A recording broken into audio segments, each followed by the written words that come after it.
Selamat pagi semuanya. Jika pada kesempatan yang lalu saya sudah menjelaskan mengenai pengenalan formulasi strategi pada bisnis, dan pada kesempatan kali ini saya juga akan menjelaskan mengenai implementasinya strategi tersebut pada bisnis. Dan pada kesempatan kali ini saya akan membahas mengenai 3 topik dalam pengimplementasian strategi. Yang pertama, definisi terkait pengimplementasian strategi itu sendiri. Yang kedua, tujuan utama dalam pengimplementasian strategi.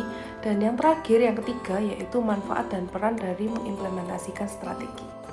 Nah, dimulai dari yang pertama, yaitu definisi dari implementasi strategi. Jadi, implement strategi merupakan proses di mana manajemen berusaha mewujudkan berbagai strategi dan kebijakannya melalui tindakan dan prosedur-prosedur pengembangan seperti program-program, rancangan, anggaran, dan prosedur lainnya. Selanjutnya, ada 7 hal dalam mengimplementasikan strategi. Yang pertama yaitu manajemen.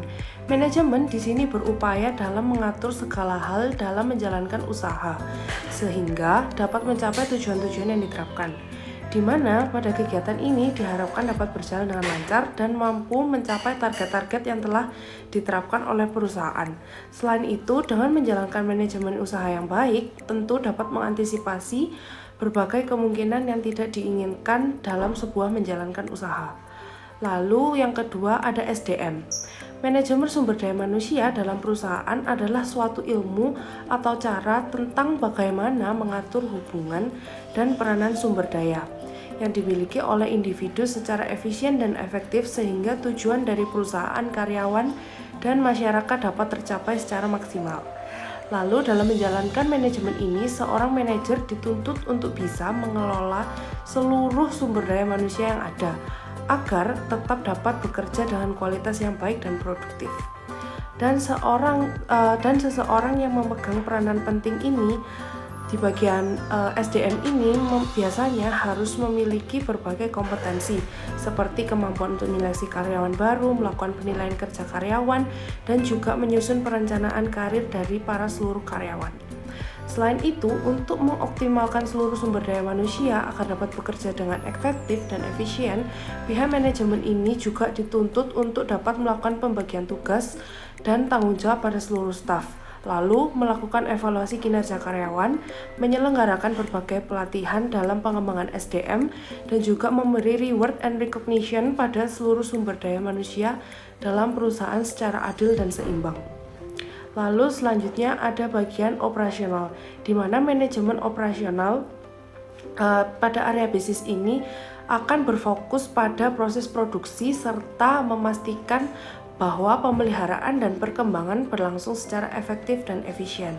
Seorang manajer operasional akan bertanggung jawab dalam mengelola pengubahan input menjadi output, yaitu dalam bentuk barang dan jasa atau jasa.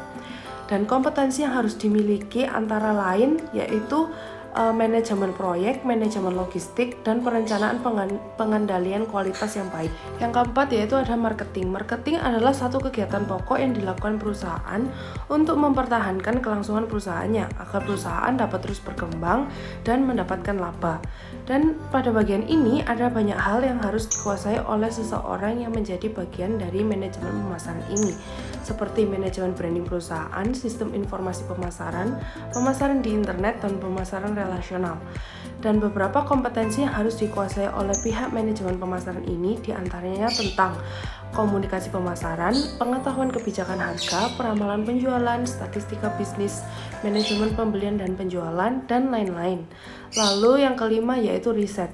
Manajemen riset adalah seni dan ilmu penyusunan, penerapan, dan pengevaluasian dari keputusan-keputusan yang telah diterapkan oleh perusahaan.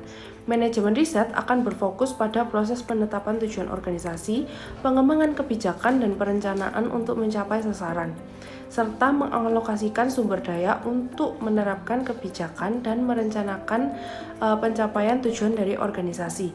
Manajemen riset juga memiliki tugas untuk mengkombinasikan aktivitas-aktivitas dari berbagai fungsional suatu kegiatan bisnis untuk mencapai tujuan dari organisasi. Dan selanjutnya yang keenam yaitu keuangan. Nah, manajemen keuangan adalah suatu kegiatan perencanaan, penganggaran, pemeriksaan, pengelolaan, pengendalian, pencarian, serta penyimpanan dana yang akan dimiliki oleh suatu organisasi atau perusahaan. Pada bagian ini, pihak manajemen dituntut untuk dapat memastikan bahwa kegiatan usaha yang dijalankan mampu mencapai tujuan secara ekonomis dan diukur berdasarkan profit. Dalam menjalankan kegiatannya, pihak manajemen keuangan ini biasanya memiliki beberapa kompetensi khusus seperti membuat dan mengendalikan anggaran perusahaan, menghitung pajak-pajak yang harus ditanggung perusahaan, menyusun dan merealisasikan manajemen keuangan untuk meningkatkan kinerja keuangan perusahaan, dan masih banyak lagi. Yang terakhir yaitu sistem informasi manajemen, yang merupakan sistem perencanaan bagian dari pengendalian internal suatu proses bisnis yang meliputi pemanfaatan manusia, dokumen, teknologi, dan prosedur oleh akuntansi manajemen untuk memecahkan masalah bisnis seperti biaya produk, layanan, atau suatu strategi bisnis. Manajemen informasi ini memiliki tanggung jawab yang besar untuk memastikan bahwa usaha yang dijalankan dapat tetap terus bertahan hingga dalam waktu yang lama. Untuk memastikan itulah, manajemen informasi ini juga harus bertanggung jawab untuk menyediakan berbagai informasi yang dibutuhkan oleh perusahaan. Dan kompetensi yang harus dikuasai bagi seseorang yang tergabung dalam manajemen informasi ini diantaranya: 1. Harus memiliki kemampuan manajemen yang baik dalam bekerja berkelompok.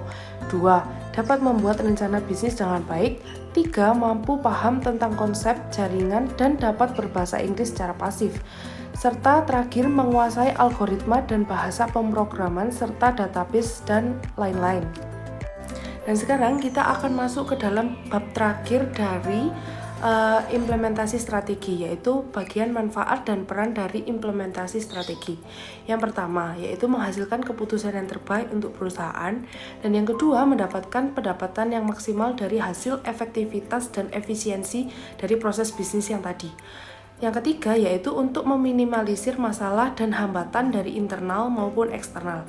Dan yang keempat untuk mengembangkan kemampuan adaptasi perusahaan dalam kondisi bisnis yang dinamis.